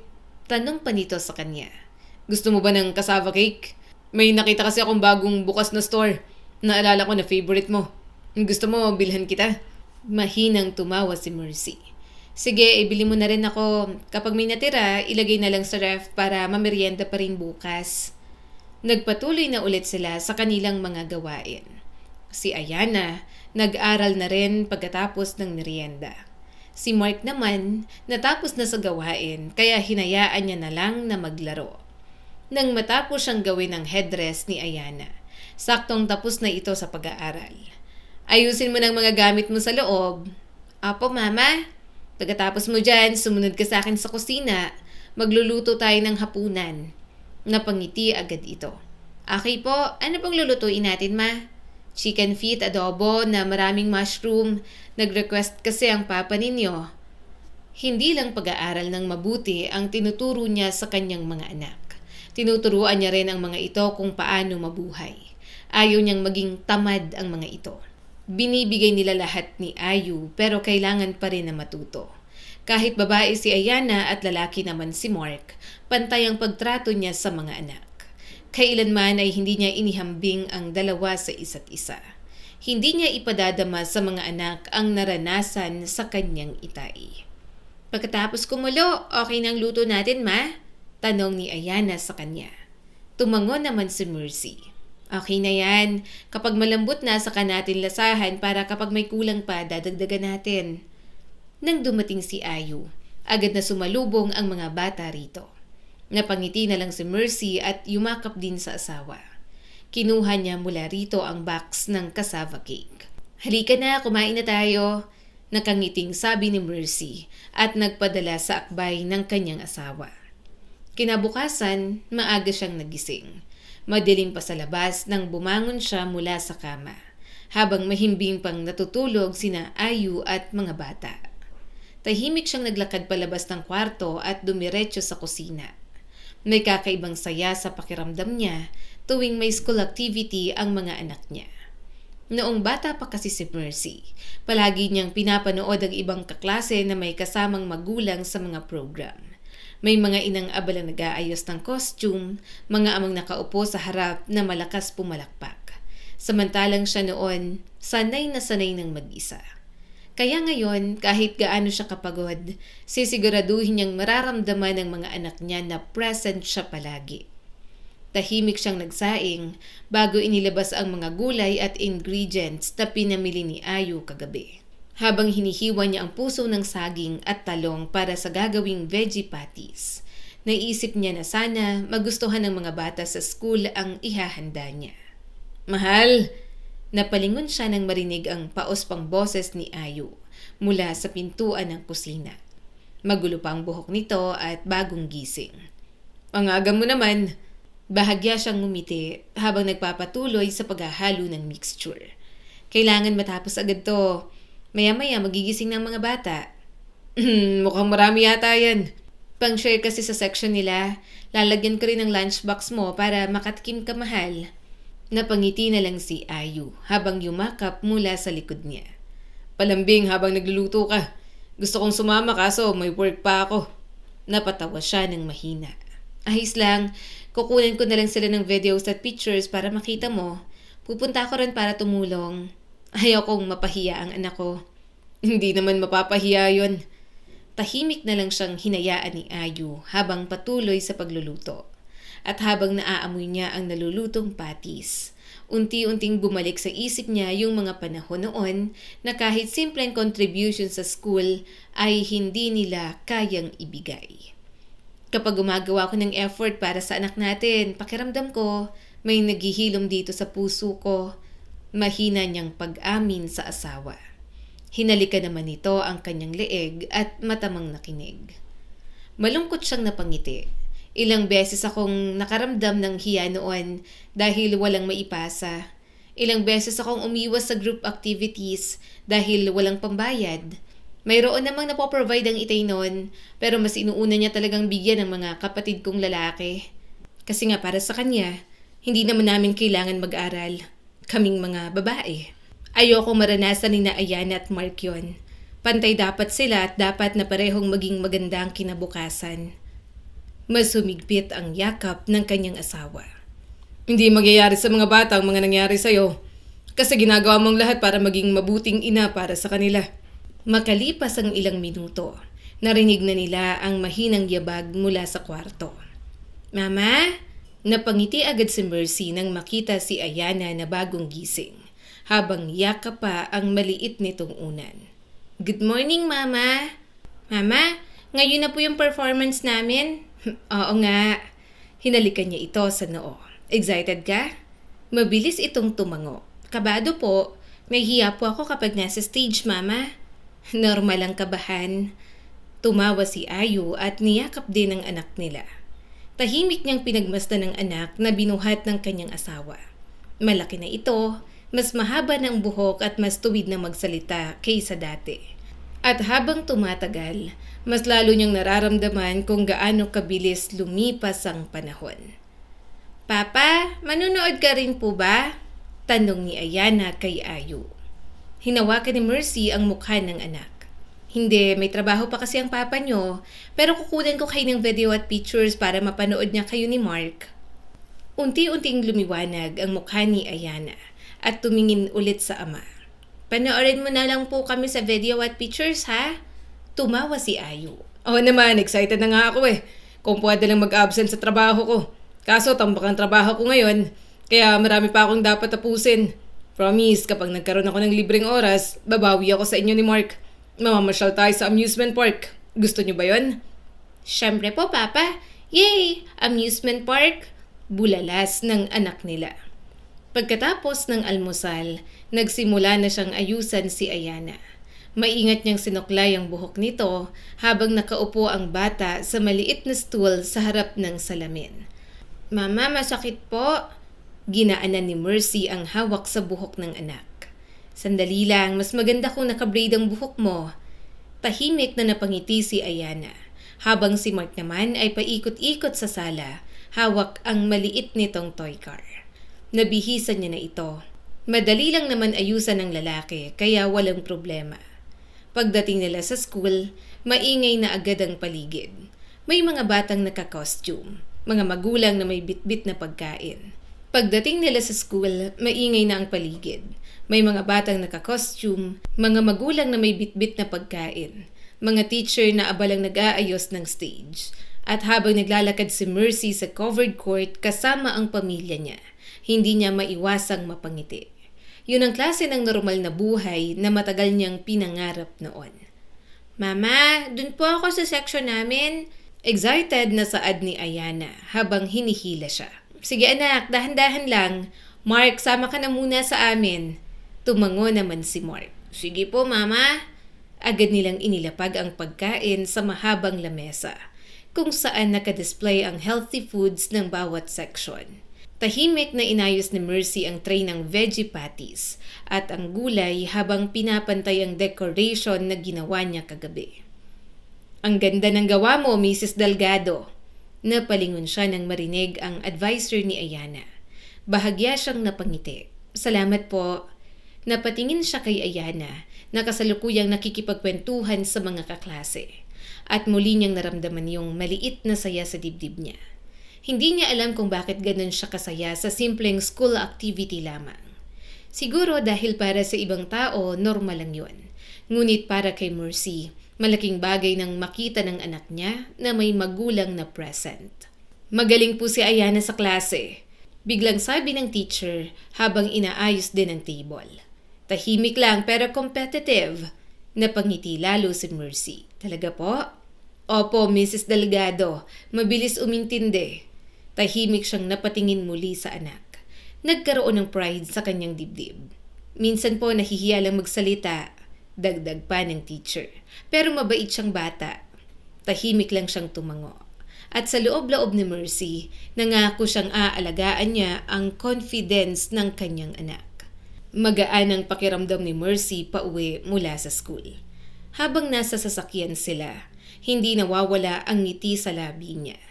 Tahimik namang nakaupo sa likod sina Ayana at Mark habang abala sa pagtingin ng mga litrato.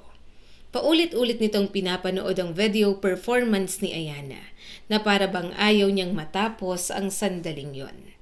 "Mama, ilang beses na po pinapanood ni Mark?" Natatawang sabi ni Ayana. Napangiti si Mercy. Kasi ang galing mo raw, Ate Ayana." "Ako rin po, picturean niyo next time." Sabat naman ni Mark mula sa likod. Napatawa si Ayu habang nagmamaneho. "Selos na si Bunso. O siya, kapag ikaw naman ang may performance, mas marami pa akong video mo."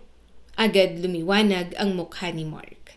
At habang pinagmamasdan ang mga anak niyang nagtatawanan sa likod, may kung anong humaplos sa puso ni Mercy. Pakiramdam niya may nagawa siyang tama bilang ina. Sa simpleng mga ngiti ng kanyang mga anak, pakiramdam niya kahit paano nababawi niya yung mga bagay na ipinagkait sa kanya noon. Pagdating nila sa bahay, agad siyang dumiretso sa sala at muling pinanood ang mga video kasama si Ayu. "Tingnan mo to oh." Inilapit niya ang kamera sa asawa. "Dito muntik na siyang madulas." Napatawa si Ayu. "At least hindi natumba." "Tapos tingnan mo dito." Excited pa niyang sabi habang nililipat ang video. "Nakita niya ako nagve-video kaya ngumiti." Tahimik na ngumiti si Ayu habang pinapanood yon. At si Mercy, hindi niya namalayang halos parang bata siyang nagkukwento. "Magaling daw siya sa klase," dagdag pa ni Mercy habang halatang proud. "Sabi ng teacher, mabilis daw umintindi. Mahal, ang sarap suportahan ng mga bata sa mga gawain nila sa school. Gusto ko na palagi akong present sa kanila. Ayokong maramdaman nila kahit kailan na nag-iisa sila." Lumambot agad ang tingin ng asawa niya. "At hindi naman nila mararamdaman yun." Huminga siya ng malalim. "Gusto ko kasi na kapag may pangarap sila, alam nilang may kakampi sila." Simula ng araw na yon, mas lalo niyang tinutukan ang school performance ng mga anak niya. Kapag may project, siya agad ang tutulong. Kapag may performance, present agad si Mercy. Kapag may kailangan sa school, inaasikaso niya kaagad. Minsan pa nga, kapag may extra siyang oras mula sa store, dumadaan siya sa school para mag-iwan ng pagkain sa advisor ng mga anak niya. Hindi dahil gusto niyang may kapalit, kundi dahil genuinely siyang nagpapasalamat sa mga ito. Nakikita niyang natututo at nagiging mas confident ang mga anak niya sa ilalim ng mga teacher na yon. Mrs. Delgado, nakakahiya naman po. Minsang sabi ng advisor ni Ayana nang abutan niya ito ng maliit na box ng pagkain. Ngumiti lang si Mercy. Hindi po, thank you po talaga. Hindi ko po gaanong natututukan ng mga anak ko dahil busy po ako sa store namin. Pero kahit ganon may improvements kaya natutuwa po ako. Tama lang na dito ko ipinasok ang mga bata. Natutuwa din ako na masaya ang mga anak ko dito. Tahimik na ngumiti ang teacher. At si Mercy, habang pinagmamasdan ang mga batang nagtatawanan sa loob ng classroom, hindi niya maiwasang isipin kung gaano kalaking bagay pala ang maramdamang ligtas sila sa paaralan. Dahil noong bata siya, hindi masaya ang paaralan kung walang support. Tila lugar yon na kailangan niyang paghirapan, mapuntahan araw-araw kahit pagod at gutom. Kaya ngayon, gusto niyang maging mas magaan ang karanasan ng mga anak niya. Lumipas ang ilang buwan at dumating ang card giving. Maaga pa lamang ay kinakabahan na si Mercy. Paulit-ulit niyang chinecheck ang oras habang nasa store. Baka malate ako sa meeting at card giving. Kaya nang humupa na ang mga customer sa tindahan, nagsara na muna siya. Pupuntahan niya ang kanyang mga anak. Maaga na rin niya munang pinauwi ang mga tauhan. Umuwi na muna kayo, maraming benta ngayon kaya maaga tayong magsasara. Ingat kayo sa pag-uwi ha, bili ni Mercy sa mga tauhan. Sabay-sabay namang nagpaalam ang mga ito. Hindi niya maipaliwanag, pero parang bawat achievement ng mga anak niya ay may kaakibat na reassurance sa kanya na hindi masasayang ang lahat ng paghihirap nila. Pagdating niya sa school, maingay ang hallway. Nandoon na rin sa school ang iba pang mga magulang. Inuna niya munang pinuntahan si Mark dahil mas mauuna talaga ito. Nagulat siya nang tawagin ang pangalan ng anak niya. Ngumiti ang advisor ni Mark. Congratulations po! First honor po si Mark.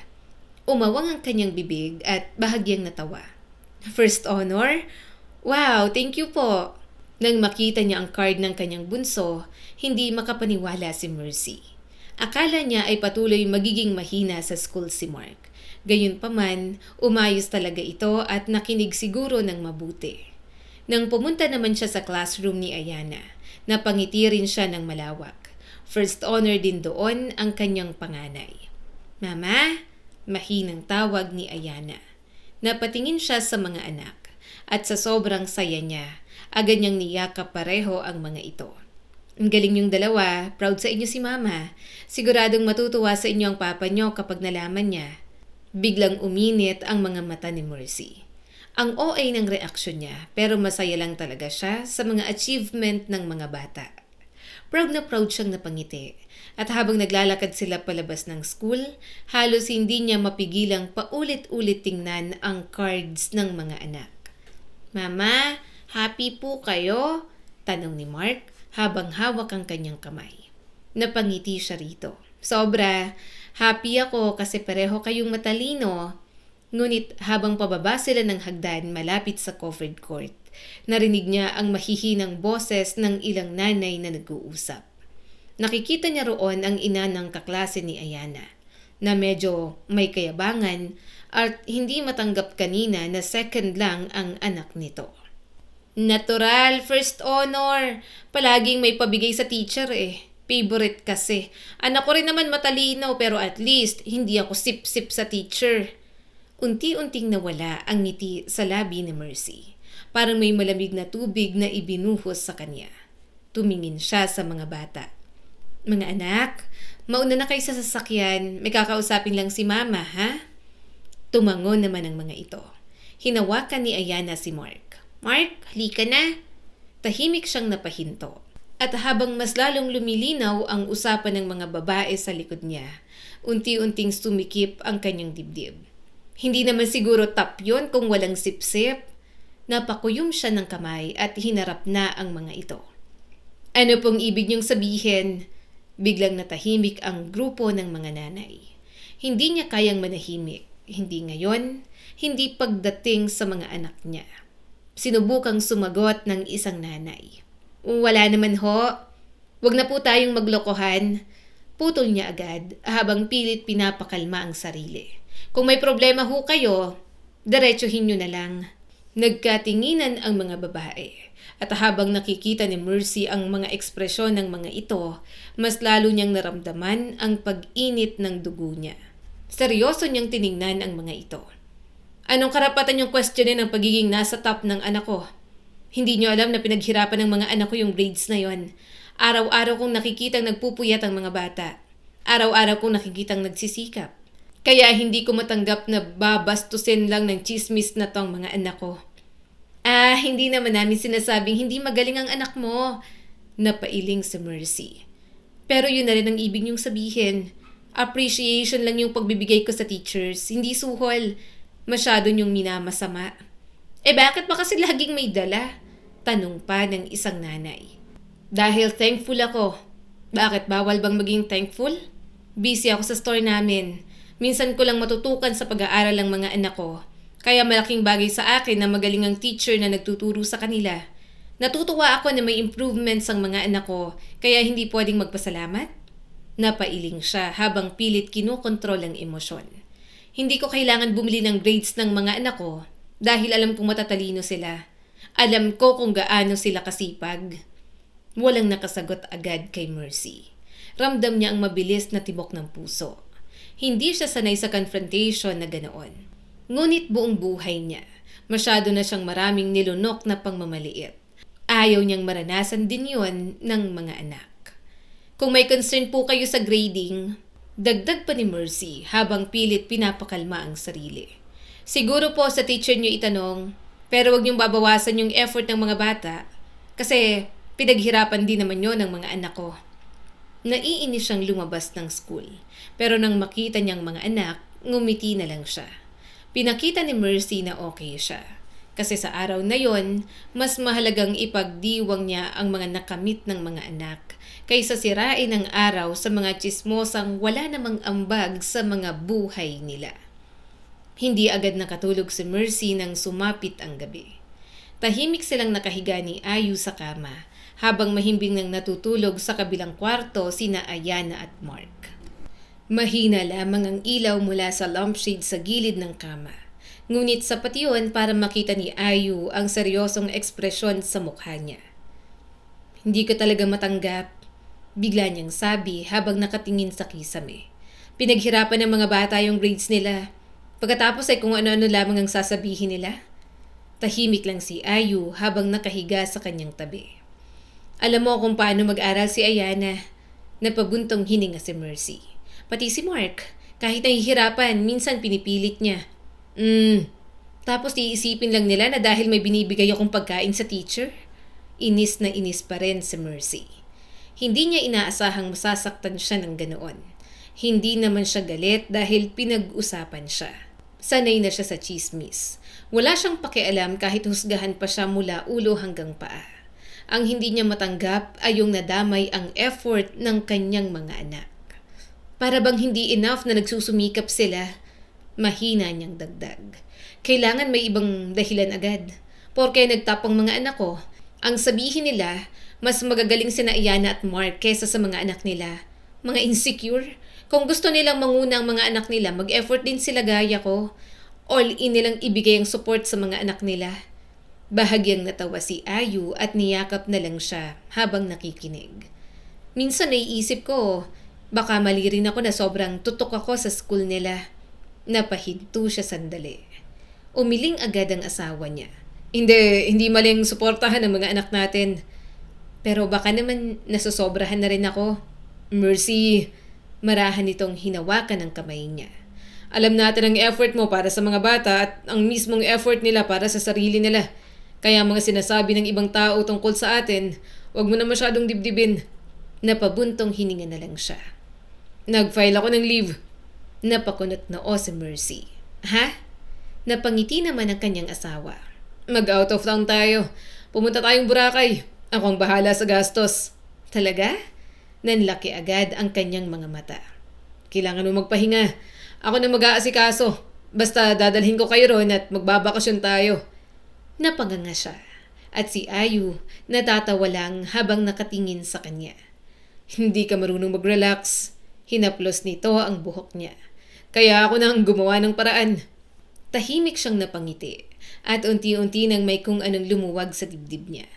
Minsan talaga, nakakalimutan niyang may taong handang alagaan siya. Pagdating nila sa Boracay, makalipas ang ilang araw, sobrang saya ng kanyang puso. Habang naglalakad siya sa buhangin kasama sina Ayana at Mark na masayang naghahabulan sa tabing dagat. Pakiramdam niya, unti-unting humihinga ulit ang isip niya. Mama, tingnan niyo yung shell ko. Napangiti siya habang tinatanggap ang maliit na shell mula kay Mark. Mama! Sigaw naman ni Ayana mula sa tubig. Picturean niyo po kami! Agad niyang kinuha ang kamera. At habang kinukuha na ng litrato ang mga anak, bigla niyang naisip kung gaano kalayo na pala ang narating niya mula sa batang Mercy noon. Ngayon may sarili na siyang pamilya, negosyo at kakayahang dalhin ng mga anak sa magagandang lugar nang hindi iniisip kung may kakainin pa sila kinabukasan. Mama! Napalingon siya kay Ayana na kumakaway. Halika po! Napatawa si Mercy habang hinahayaang hilahin siya ng mga anak papunta sa tubig. At habang tumatawa silang apat sa ilalim ng sikat ng araw, pansamantala niyang nakalimutan lahat ng frustrations at insecurities na mayroon siya. Ngunit pagbalik nila mula sa bakasyon, unti-unti na ring bumalik ang realidad. Isang hapon, habang nagbibilang si Mercy ng stock sa store, biglang dumating ang kuya niyang si Joel. Mercy! Napalingon siya rito. Ano yon? Kailangan ko sana ng pera. Napapikit siya ng mariin. Ilang beses na yung nangyari. Hindi naman ito nagbabayad. Utang na naman? Kahit 5,000 lang. Napailing siya habang patuloy sa pagsusulat. Wala akong extra. Mercy naman. Parang hindi kayo nagbakasyon nung nakaraan. Kaya Joel, sagot lahat ng asawa ko ang trip naming yon. Napahigpit ang hawak niya sa ballpen. Kumikita ako pero nagigipit din naman kami. Mukha lang na nakikita mong meron kami pero kinukulang din. Kasi kung may pera kami palagi, hindi na magtitiis ang asawa kong magtrabaho sa kumpanya kung saan siya nagtatrabaho ngayon. Mercy, gipit din kami. Magpahiram ka naman ng pera. Maraming babayaran ng mga pamangkin mo. Wala na kaming makain. Giit pa ng kanyang Kuya Joel. Sa isip ni Mercy, natatawa na lang siya. Gipit? Palaging gipit ang mga kapatid niyang lalaki. Pero ilang beses na rin niyang nakitang nasa inuman ito. Nasa sabungan, kasama ang mga barkada. At sa napuntang kinita mo? Tanong ni Mercy. Kuya Joel, hindi kita pauutangin para ipangsugal mo lang. Aba, biglang nagbago ang mukha nito. Madamot ka talaga. Parang may kung anong pumutok sa loob ni Mercy. Bigla siyang napatawa ng mapakla. Madamot? Madamot ako? Ako nga ang pinakamabait at madalas magpautang sa inyo kahit hindi nyo naman ako binabayaran. Subukan yung lumapit kina Melody at Marilu. Tingnan ko lang kung pautangin nila kayo. Ako pa ang madamot? Oo, at maayos ang buhay ko at ng pamilya ko. Pero hindi ibig sabihin na palagi na lang sa amin aasa. Kasi ang mga perang meron kami, nakalaan para sa amin mag-asawa at sa future ng mga anak namin. Saka lang ako magpapautang kapag may extra ako. Napatingin sa kanila ang isa niyang tauhan sa store. Ngunit wala na siyang pakialam. Alam naman ng mga ito na may mga ganoon siyang klase ng kuya. Alam mo kung sinong madamot? Nanginginig niyang sabi.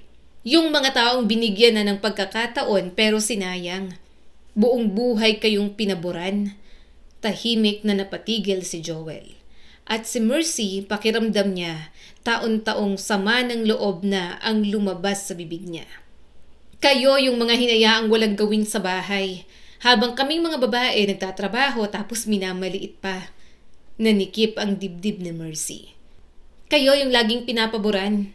Kahit halata namang hindi nyo sineryoso kahit isang beses ang pag-aaral. At alam mo ang pinakamasakit? Kami yung hindi pinaniwala ang may mararating. At ngayon, kaming mga babae pa ang inaasahan yung masasandalan ninyo kapag gipit kayo? Bakit? Kayo ba nagbigay ng pakpak sa amin para makalipad sa mga gusto naming marating sa buhay? Hindi kuya. Wala sa inyo. Lahat kami nagsikap para makuha ang gusto namin dahil hindi nyo ibinigay sa amin. Biglang umiwas ng tingin ang kapatid niya. Kalaunan ay umalis na rin si Joel. Alam naman nila pareho na tama ang kanyang mga sinabi. Nang sumapit ang bakasyon, nagtipon-tipon na naman sila sa probinsya. Nasa labas ang ilang mesa, habang abala ang mga hipag niya sa pag-iihaw at pagluluto. Tahimik lang si Mercy habang nag-aayos ng plato sa mesa. Masaya sa umpisa. Pagkatapos, habang tumatagal, unti-unting nababaling sa usapang pera, sumbatan at paghahambing. At kadalasan, ang ama nila ang nagsisimula. Mabuti pa si Celso! Napahinto sandali si Mercy sa pagsasandok ng pansit. Narinig na naman niya ang tono ng ama. Yung tono nitong puno ng inggit at sama ng loob. Yung anak noon nasa Canada. Sumimsim ito ng tuba bago umiling. Pinagawan pa ng bahay. Nagkatinginan sila ni na Marilu at Melody. Lagi na lang yon ang himutok ng kanilang ama. Napapagod na lang talaga sila. Si Mang Felix rin, dagdag pa nito. May sasakyan na. Hatid sundo pa raw siya. Ako, wala man lang akong nakuha mula sa inyo. Napakuyam si Mercy sa hawak na kutsara. Tahimik lang si Ayu sa tabi niya, ngunit nararamdaman niya ang marahang paghawak nito sa kanyang kamay sa ilalim ng mesa. Parang alam nitong unti-unti na naman siyang napupuno. Bakit naman kasi mahilig kang ikumpara ang buhay natin sa ibang pamilya, Itay? Tanong ni Mercy dito at pinipilit maging kalmado. Napatingin ang kanyang itay sa kanya. Totoo naman, tingnan mo sila. Tiningnan mo po ba muna ang sarili mo bago po kayo nagkumpara? Biglang nanigas ang ekspresyon ng matanda. At si Mercy, doon niya naramdaman na wala ng atrasan. Gusto na niyang ilabas lahat. Nakakasawa ng marinig ang itay nila na para bang pinagkakaita nila ito sa mga bagay na gusto nito para sa sarili. Mercy, mahinang tawag ng kanyang inay na parang nagbibigay ng babala. Ngunit hindi siya tumigil, pero ayaw na niyang magpapigil. Hindi matatapos ang dekadang pananahimik kung hindi siya sasagot. Bakit may bahay sila? Tuluyan na siyang napatingin diretso sa ama niya. Bakit may sasakyan? Bakit sinusustentuhan sila? Bakit hindi po ninyo itanong kung anong klaseng mga magulang sila sa anak nila kaya ibinalik sa kanila ng ganun? At naisip mo ba na kahit minsan na baka kaya ganun kasi inalagahan at minahal nila ng maayos ang mga anak nila? Ginawa ang lahat para maging maganda ang kinabukasan. Biglang napayuko si Marilu. Ate, pero nagpatuloy si Mercy. Baka kasi sinuportahan nila mag-aral. Anak, putol ng inay niya. Hindi, inay. Sasabihin ko na po ang gusto kong sabihin. Napabuntong hininga siya ng mariin. Buong buhay naming magkakapatid, kaming mga babae niyong anak ang nag-adjust kasi ang baba ng tingin ninyo. Wala kayong ibang pinaburan, kundi ang mga kuya namin. At hanggang ngayon, parang kasalanan pa rin namin na hindi kayo naging mayaman o maayos ang buhay gaya ng iba. Bastos ka na! Malamig na sagot ng kanyang ama. Napatawa siya ng mapait. Bastos? At ano sa tingin mo ang ginawa niyo sa amin noon, Itay? Naramdaman niya ang marahang paghila ni Ayo sa braso niya na parang pinapakalma siya. Ngunit hindi na niya kayang lunukin pa. Hindi na matapos lahat ng taon na pilit niyang iniintindi ang kanyang mga magulang. Pinag-aral niyo po ba kami ng maayos? Dagdag pa ni Mercy. O sinuportahan man lang? Hindi ba't ikaw mismo ang nagsasabing sayang ang pera sa babae? Kung pinatapos niyo sana kami, baka mas marami pa kaming naibigay. At magpasalamat na lang kayo ni inay. Kasi kahit paano hindi kami tumalikod. Kasi paano na lang kapag ang mga lalaki naming kapatid ang inasahan ninyo? Mas lalo kayong nahirapan, hindi ba? Hirap sa inyo. Hindi nyo kami sinuportahan. Pero ngayong kami nang meron. Sa amin kayo aasa na para bang hindi nyo dinikdik ng ilang ulit ang mga pangarap at pagkatao namin. Natahimik maging ang mga kapatid niyang lalaki. At least, kapag nauuspital kayo, umigting ang panga ni Mercy. Hindi nyo iniisip saan kukuha ng pambayad. Biglang namuo ang luha sa mga mata ng inay nila. At least may bahay pa rin kayong inuuwian. Napatawa si Mercy ng mapait. Kahit paano, tumatanaw pa rin kami ng utang na loob. Tinuturing pa rin namin kayong mga magulang kahit ang sakit-sakit nyong mahalin at intindihin. Ni minsan hindi ko kayo narinig na magsabing nagkamali kayo. Imposibleng hindi nyo alam sa sarili nyo yan. Wala nang makasagot sa mga sinabi niya. At dapat lang yon dahil totoo naman ang mga sinasabi ni Mercy. Walang mali sa mga sinabi niya dahil yun naman ang naging bunga ng lahat. Mahal, marahang hinawakan ni Ayu ang kanyang balikat. At doon lang siya tuluyang napaiyak. Naluha si Mercy kaya agad siyang niyakap ng asawa. Lumipas pa ang mga taon matapos ang gabing yon at kahit walang naging mahabang pag-uusap tungkol sa nangyari, may nabago sa pamilya nila pagkatapos noon. Hindi na muling nagsalita ng ganoon ang ama niya tuwing may gatherings. Mas naging tahimik ito habang tumatanda. Madalas na lang itong nakaupo sa labas ng bahay habang nakatanaw sa dagat na dati nitong pinangingisdaan noong malakas pa ang katawan nito. Si Mercy naman, naging abala lalo sa negosyo, asawa at mga anak. Lumalaki na sina Ayana at Mark. Mas naging independent at naging seryoso sa pag-aaral. At habang pinagmamasdan niya ang mga anak niya na unti-unting nagkakaroon ng sariling mga pangarap, minsan hindi niya maiwasang mapaisip kung gaano kalaki ang pinagkaiba ng buhay nila sa naging kabataan niya noon. Ngunit kahit gaano siya kaabala, hindi pa rin nawawala sa isip niya ang mga magulang, lalo na nang magsimulang manghina ang ama nila. Noong una ay simpleng pagkapagod lang. Pagkahilo, pag-ubo, hanggang sa isang araw, halos hindi na ito makatayo ng maayos. Ate, mahinang sabi ni Marilu sa cellphone isang umaga. Mukhang kailangan na talagang i-admit si Itay. Kinahapunan, agad silang pumunta sa ospital. Tahimik ang buong sasakyan habang kasama niya sina Marilu at isa nilang kapatid. Nasa unahan naman si Ayu na siyang nagmamaneho at si Mercy habang nakatingin sa bintana. Pakiramdam niya may mabigat na batong nakadagan sa dibdib. Pagdating nila sa ospital, nadatnan nila ang ama nilang nakahiga habang nilalagyan ng dextrose. Payat na ito, mas lalong lumalim ang mga kulubot sa mukha. Biglang may kumurot sa puso ni Mercy dahil kahit gaano siya nasaktan noon, ama niya pa rin ito. Itay, napalingon ang matanda sa kanya. Bahagya itong napangiti. At yun ang lalo niyang ikinagulat. Dahil bihirang ngumiti sa kanila ang ama nila noon. Kayo pala. Akala ko hindi na kayo dadalaw sa akin. Tahimik lang siyang tumango habang lumalapit sa higaan nito. Kumusta ang pakiramdam mo, Itay?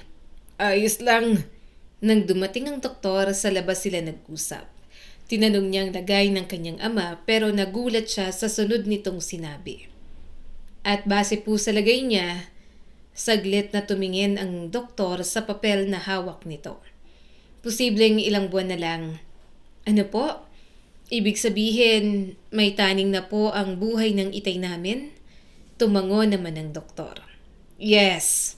Napaupo na lang siya sa silya sa hallway pagkatapos nun. Ate, napalingon siya kay Marilu na umiiyak na. Ano nang gagawin natin? Tahimik siyang napayuko. At kahit mabigat pa rin ang dibdib niya, alam niya agad ang sagot. Aalagaan natin siya. Yun na lang ang tangi nating magagawa sa kanya. Nilaban naman natin siya pero mukhang hanggang dito na lang talaga. Walang pagdadalawang isip nilang gagawin yon dahil ganoon silang magkakapatid. Nasaktan man sila ng maraming beses, hindi pa rin nila kayang pabayaan ang mga magulang nila. Lumipas ang mga linggo, halinhinan silang nagbabantay sa bahay. Si Mercy kahit may negosyo at sariling pamilya, madalas pa rin bumalik sa probinsya para tumulong. Pinapaliguan niya ang ama, pinapakain ng maayos, at inaayos ang gamot na mostly ay para na lang matanggal ang sakit na nararamdaman nito. Mercy! Tawag ng kanyang ama isang gabi. Agad siyang bumangon mula sa folding bed sa gilid ng kwarto. Tay? Mahina itong huminga habang nakatingin sa kisame. Tubig! Agad niya itong inabutan. Habang marahan niyang inaalalayan ng ama, napansin niyang nanginginig na ang kamay nito. Napakahina na talaga. Pagkatapos uminom, matagal itong natahimik. Akala ni Mercy ay matutulog na ulit ito. Ngunit maya-maya'y nagsalita ang kanyang ama. Anak, pasensya na. Biglang naniga si Mercy. Parang hindi agad nag-register sa isip niya ang narinig. Itay? Pasensya na sa inyong lahat. Hindi ako naging mabuting ama. Agad tumulo ang luha ni Mercy. Hindi niya inaasahan yon. Hindi matapos ang buong buhay niyang halos mawala ng pag-asang marinig yon. Pasensya na. Nanginginig na ulit na sabi ng matanda. Sa'yo, anak, pasensya na. Wala akong nagawa para sa inyo. Biglang napahagulgol si Mercy. Dahil yun lang naman talaga ang kanyang kailangan. Yun lang ang matagal niyang hinintay. Hindi pera, regalo, o pagbawi. Acknowledgement mula sa mga ito, yung aminin man lang nitong nasaktan silang mga anak. Tay, umiiyak niyang tawag habang hawak ang kamay nito. At maya-maya, nagsidating na rin sina Marilu at ang mga kapatid niya dahil sa iyak niya. Unti-unti ring umiyak ang mga ito habang nakikinig sa ama nilang hirap ng magsalita. Pasensya na. Wala na akong panahon para makabawi. Hindi ako naging mabuting ama pero mahal ko kayo. Nang pumikit na ang kanilang ama, mas lalong lumakas ang iyak ni Mercy. Niyakap na lang siya ni Ayu. Masakit pero ang iyak na yon at ang sakit na nararamdaman may kasamang ginhawa. Dahil sa wakas, naibigay na ng kanilang ama ang tawad na hinihintay nila. Ang kwentong ito ay nagpapaalala sa atin na may mga sugat na hindi nakikita pero habang buhay daladala ng isang tao. Minsan, lumalaki tayong ginagawa ang lahat para sa pamilya habang unti-unting nawawala ang mga pangarap na minsan nating hinawakan.